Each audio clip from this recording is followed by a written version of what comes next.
Australovenator is a brand new mod that has entered into Path of Titans by the Ex Argilla team. This is one of the new mods that came alongside that of Nasutoceratops today into the game. Now, Nasutoceratops I'll be covering tomorrow, but Australovenator gets that fresh coverage. This is the second Megaraptoran dinosaur to come to the game, and this is it. Here it is, looking extra beautiful right here with a very nice skin. So this is the male and this is the female. The changes there that you get, it basically goes more yellowy browns, so to say, whereas the male is, you know, that's the difference there. Then for the subspecies, this is what you get. You get Wintonensis, which is default. Then you get Wintonensis, which is featherless. As you can see, the feathers are mainly on the arms, the tail, and the back of the head. Then you get Wintonensis, which is stocky once it loads in. So there's the difference there. It's mainly on the bulk of the body. That's where that stock comes in. Then you get the slim build, which has a lot slender of a snout, slender body overall. And then you go to Wintonensis, more feathers, which has a lot more compared to the previous ones. That's mainly predominant on, I guess, the arms, the tail, and the back of the head. Just goes along with that stockier body. Then you go to the Fukuroraptor based one, which is here, based off, of course, Fukuroraptor, which is a lovely, lovely dinosaur. Then you've got the Mape based one, so if you want a second Mape in the game, this is that. And then up next, you've got battle damaged one, which I don't know where the battle damage is. I think it's actually on the snout there. You can see that ridge in the snout. So here we are with the baby Australovenator. This is a very, very little guy, and obviously it's so adorable as well. The baby model is really nicely put together, and it's really quick. It's got a little bit of a jump. That jump stays as an adult as well. Yeah, it's very nice overall. That being said, it comes with a standard bite attack. However, this is the damage that it does on a dinosaur. We've got our Iguanodon to test. Not that much, of course. That's mainly because it's a baby.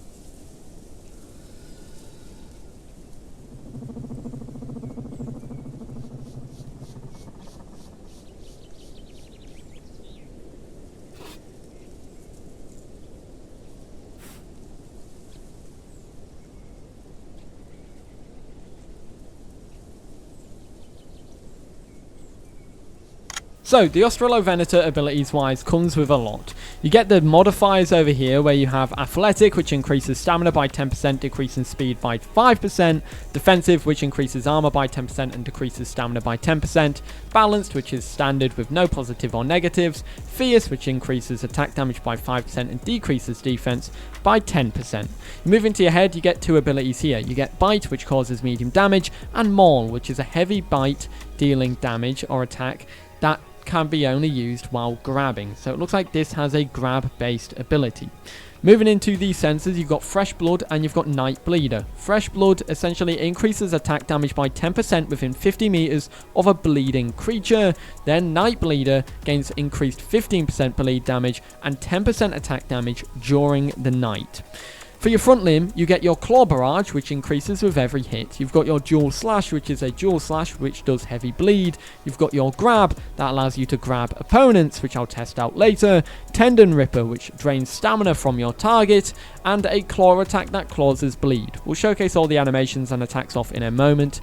Metabolism, you get Hyper Carnivore, you get Scavenger, and you get Survivalist. Survivalist allows you to eat meat, insects, roots, and bones. Scavenger eats meat, carrion, and bones. Hypercarnivore eats meat only. For your hide, you get two here. You got Dense Feathers, which increases bleed healing by 40%, and Dig In, which takes 40% less knockback and 15% less bone break damage.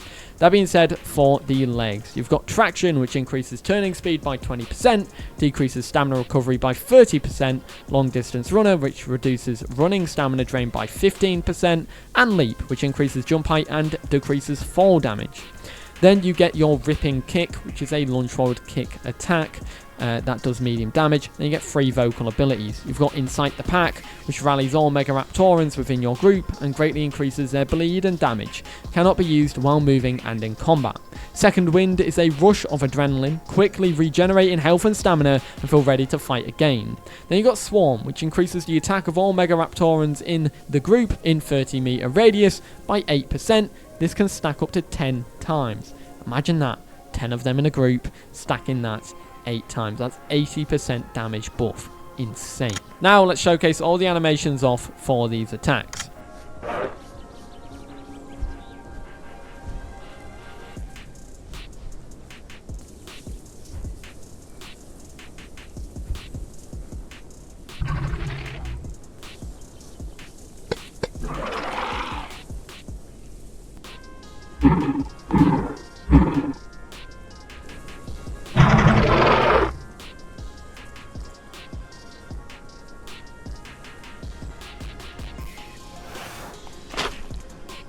So when it comes to the attacks, I'm going to showcase the grab first. So this is the grab on our unfortunate baby Australovenator.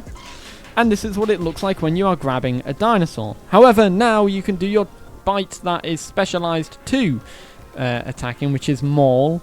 And this is perfect for grabbing. And as you can see, it insta-killed that baby Australovenator. Very, very unfortunate. However, now let's showcase all the other attacks off. So when it comes to the attacks to show off, this is the damage that they do. When it comes to the bite attack, this is the damage. If I just jump and get a better hit here. There you go, that's what it looks like. Claw attack. That is the claw barrage. As you can see, stacks really high, and as you keep going, it does more and more damage. I do wonder what that stacks up to, 10.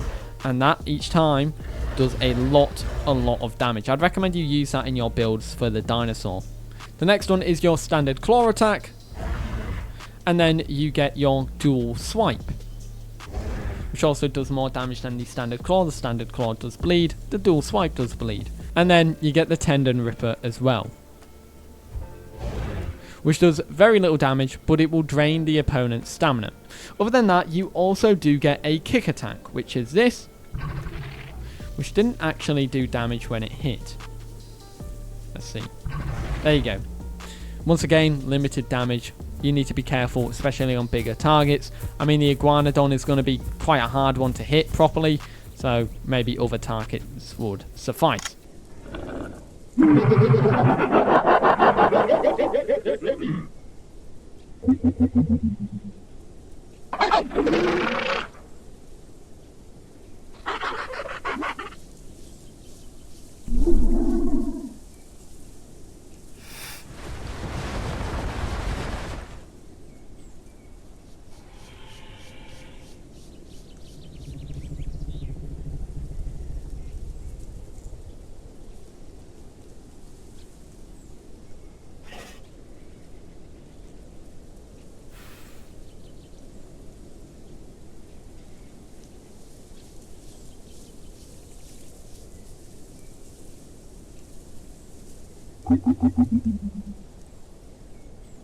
So this mod comes with a lot of skins. You get 16 skins by the looks of it. So let's dive right into them. Here you have the pattern 1. This is the default.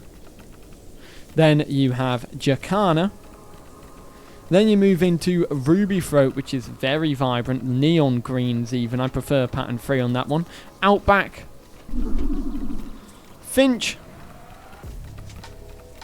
Zebra. Cassowary.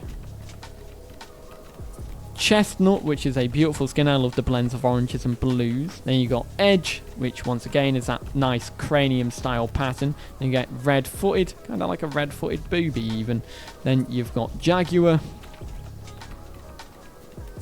Blue Flank, which is a gorgeous skin mix of greys and light blues. Charcoal, once again another gorgeous well put together skin. Silverline, which has to be my favourite skin.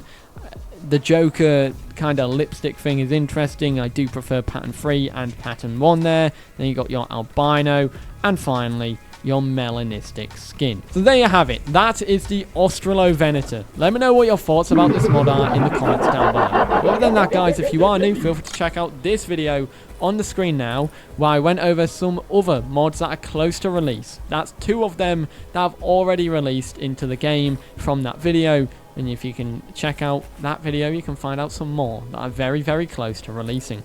Anyways, I hope you enjoyed, and I'll see you all in the next one. Have a great day. Peace.